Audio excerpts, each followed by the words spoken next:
In the midst of a bustling downtown bistro known for its artisanal coffee and eclectic clientele, an incident erupted that would alter the course of one woman's life and the fate of an entire team.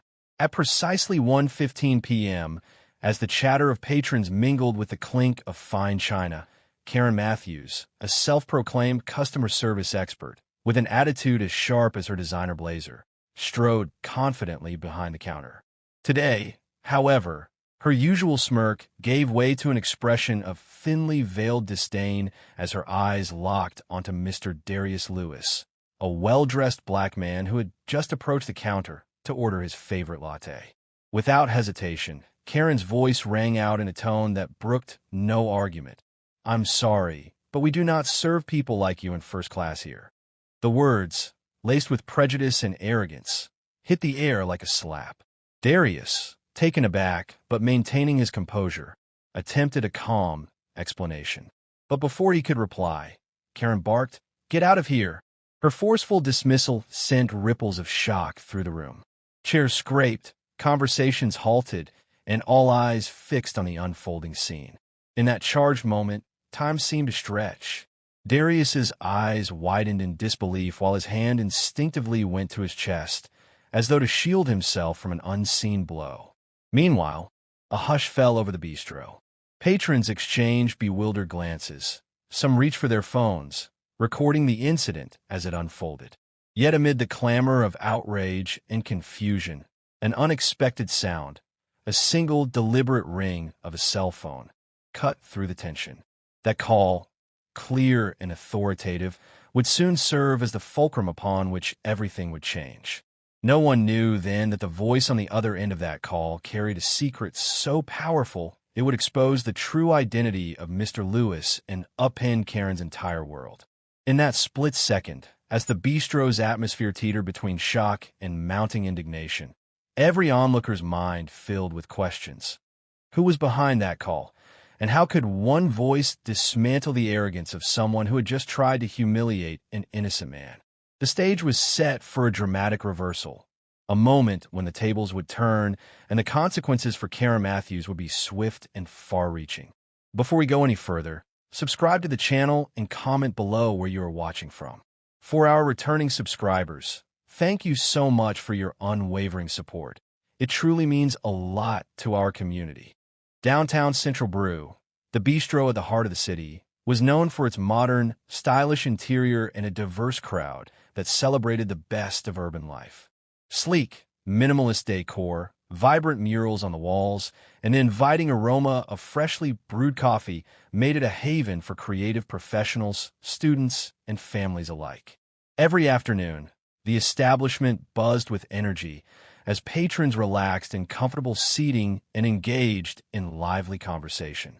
At the center of today's drama was Karen Matthews, a flighty yet self-assured woman in her early 40s. Karen prided herself on her customer service skills and believed that her strict adherence to rules, however arbitrary, ensured that only the right customers experienced her establishment's premium service. With her perfectly coiffed blonde hair and a wardrobe to match, Karen's presence was designed to project authority. Yet beneath that polished exterior lay a narrow worldview and prejudices that had long gone unchallenged. Her attitude was firm and unyielding, and she viewed every interaction through the lens of her own biased expectations. Opposite her was Mr. Darius Lewis, a man whose quiet confidence and respectful demeanor set him apart. In his mid-30s, Darius was impeccably dressed in a tailored blazer and crisp shirt. His warm smile and gentle eyes spoke of a lifetime of perseverance and quiet dignity. A successful entrepreneur in his own right, Darius was well known in his community for his integrity and commitment to uplifting others. His arrival at Central Brew was simply for his daily ritual, a moment of calm and reflection before diving into his busy day. But fate had other plans. The bistro itself served as a microcosm of a modern, inclusive city. Its clientele was a tapestry of cultures, backgrounds, and perspectives. This was a place where art met business, where the old and the new converged to create a vibrant atmosphere of acceptance and creativity. Yet, in the midst of this diverse gathering, the values of equality and respect were about to be starkly tested. On that fateful day, as Karen's disdainful words rang out and Darius attempted to explain his presence with quiet dignity, the tension in the room became palpable. Employees behind the counter and patrons seated nearby exchanged uneasy glances. Some recalled previous encounters with Karen's brusque manner, while others felt a surge of solidarity for Darius, a man who embodied the very principles of fairness and resilience.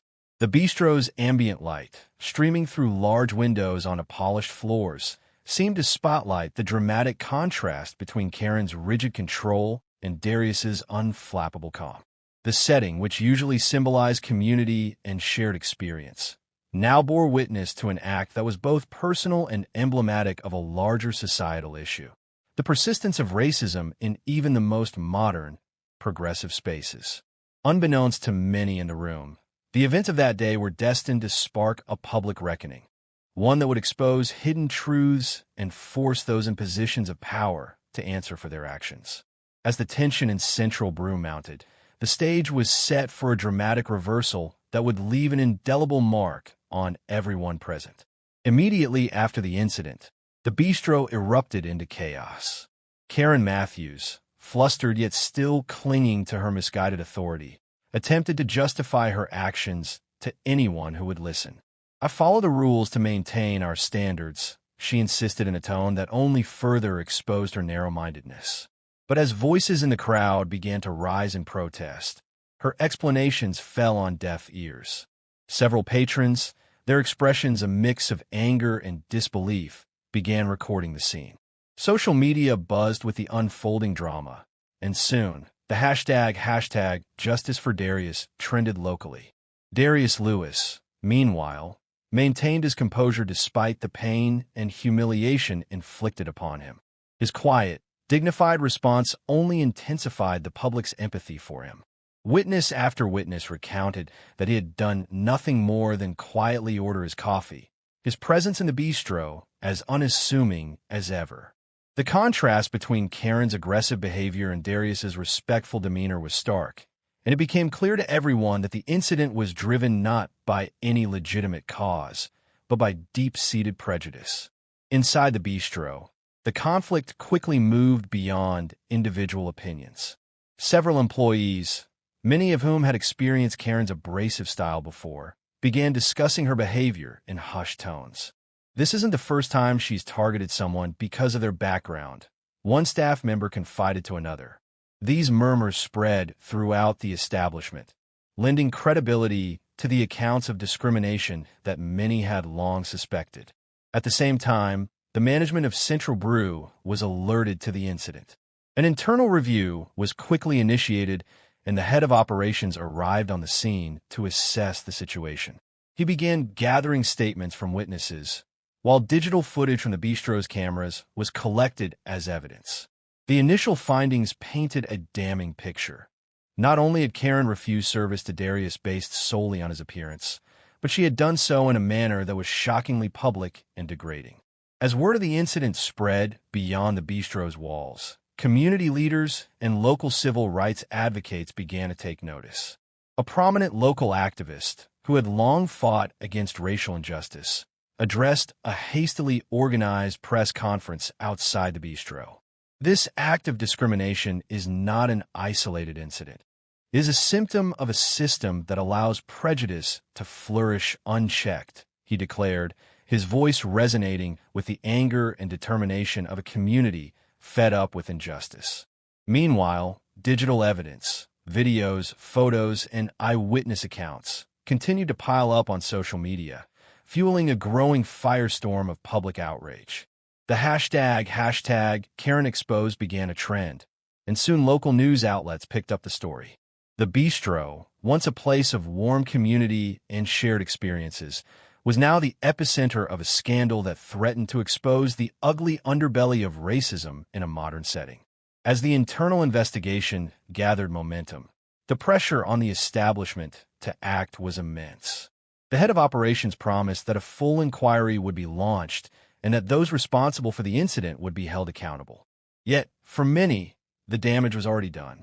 The conflict had evolved from a single act of discriminatory service into a broader call for systemic change, one that demanded not only accountability for Karen Matthews, but also a re-examination of the standards by which customer service was delivered.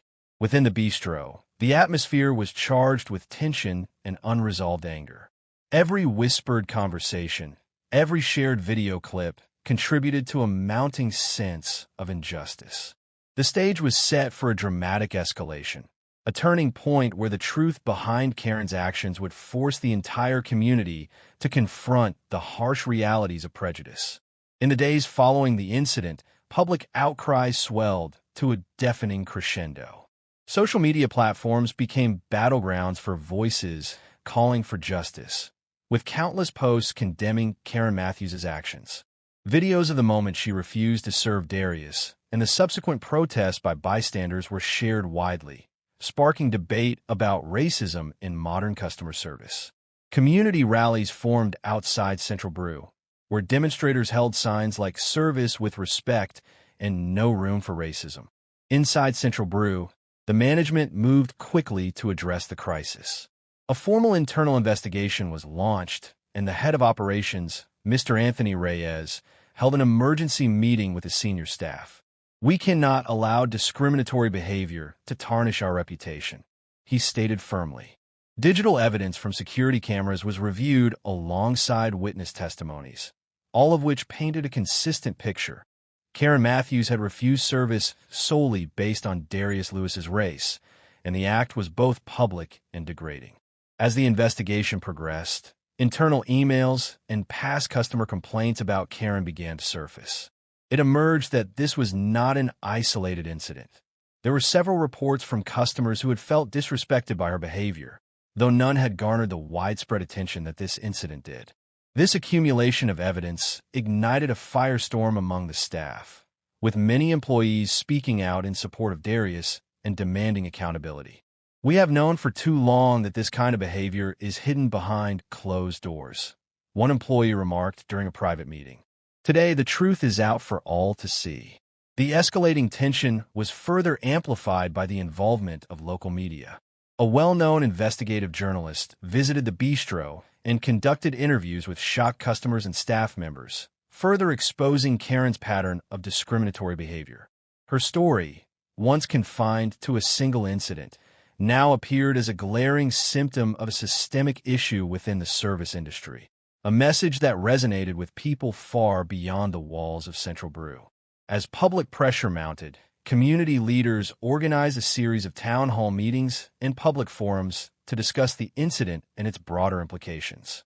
Civil rights organizations joined the conversation, urging not only the bistro, but also other businesses to adopt more inclusive practices. The incident became a rallying cry for reform, and every new post on social media added to the chorus demanding that those responsible for the discrimination be held accountable. Within the internal affairs team at Central Brew, the investigation deepened. Mr. Reyes and his colleagues meticulously combed through digital logs, security footage, and employee records.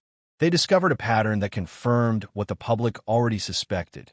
Karen Matthews had repeatedly engaged in discriminatory behavior, and previous complaints had been ignored. The mounting evidence made it clear that this was not merely about one bad day. It was about a long history of bias that needed to be addressed. As the days turned into a week, the atmosphere within Central Brew became one of both tension and transformation. The board of directors convened an emergency meeting to decide on disciplinary actions. Discussions were heated, and opinions were divided, but one thing was undeniable. The public's trust had been broken, and restoring it would require swift, decisive action. The higher-ups knew that the outcome of this investigation would have far-reaching implications not only for their establishment, but also for the community's faith in fair service. Simultaneously, the impact of the incident spread beyond Central Brew. Local government officials and consumer rights groups began calling for broader investigations into discriminatory practices in the service industry. The incident was now part of a larger national conversation about racism and accountability, and every new development added pressure on Central Brew to act. By the time senior manager Carlo Ortiz announced that Karen Matthews would be suspended pending a full disciplinary review, the tension had reached a fever pitch. The decision was met with both applause from supportive community members and apprehension among those who feared further division. It was clear that this was the turning point, a moment when the old ways would no longer be tolerated and a new standard of respect and fairness would have to be established. The decisive moment came during a high-stakes meeting held in the boardroom of Central Brew. The room was packed with senior managers, legal advisors, and representatives of local consumer rights groups, all gathered to hear the final decision on the internal investigation.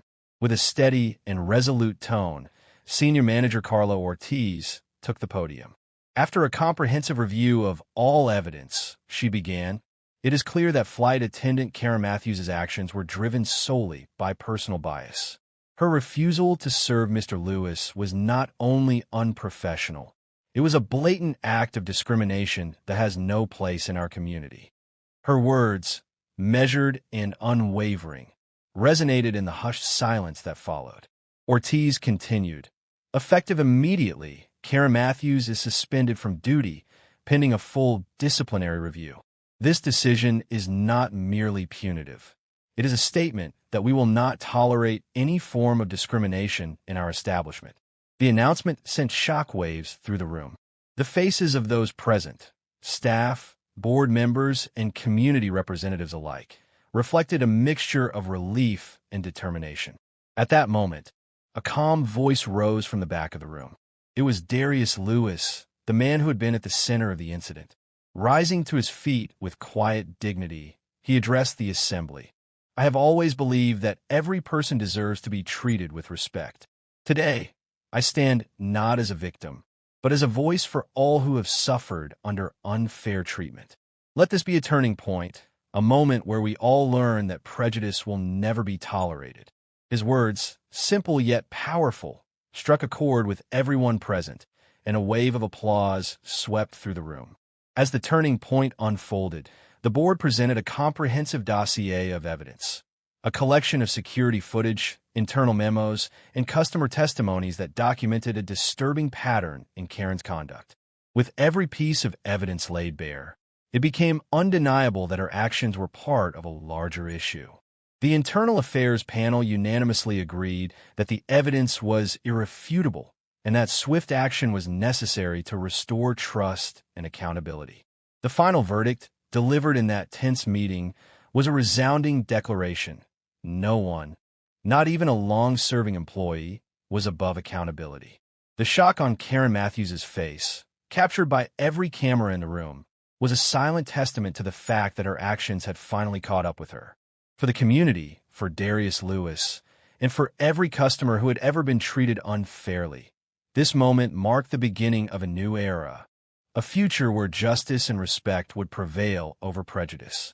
In that pivotal moment, the balance of power was irrevocably shifted. The institution, which had once allowed discriminatory behavior to go unchecked, now embraced the promise of reform. The decision to suspend Karen Matthews was not just about one act of bias. It was a turning point that would signal the end of an era and the start of a more inclusive, accountable future. In the weeks following the historic decision, Central Brew began a gradual but determined process of transformation. News of Karen Matthews' suspension and the internal investigation's findings spread rapidly throughout the community, sparking intense public discussions about accountability and the need for systemic reform in the service industry. Local media hailed the decision as a watershed moment, and social media buzzed with supportive messages under hashtags such as #RespectForAll and #JusticeForEveryCustomer. Darius Lewis, the man who had endured the ordeal with quiet dignity, became an unexpected symbol of resilience. In the aftermath, he spoke at community forums, sharing his experience and urging others to stand up against discrimination. His calm, respectful demeanor and the grace with which he handled the incident earned him widespread admiration, and he was soon invited to participate in panels and discussions about building a fairer society. Meanwhile, senior manager Carlo Ortiz and her team wasted no time in implementing sweeping reforms at Central Brew. New training programs were introduced, focusing on cultural sensitivity, ethical conduct, and unbiased customer service. The revised policies were communicated to all staff through a series of mandatory workshops, and regular evaluations were put in place to ensure that every employee upheld the highest standards of respect. Ortiz made it clear that the company's commitment to fairness was unwavering and that any form of discrimination would be met with immediate action. Within the Internal Affairs Unit, the investigation into Karen Matthews' behavior served as a stark reminder that no one was above accountability. Her case became a catalyst for broader changes not only at Central Brew, but also in the industry as a whole.